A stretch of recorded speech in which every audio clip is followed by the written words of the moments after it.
In a major administrative update, West Tripura District Magistrate Dr. Vishal Kumar outlined the detailed itinerary for the upcoming two-day official visit of Vice President C.P. Radhakrishnan to the state on March 7 and 8.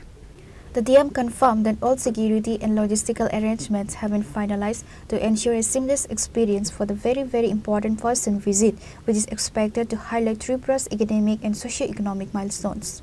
7 तारीख को vice president आ रहे हैं, क्या schedule है आपका, कहाँ visit करेंगे?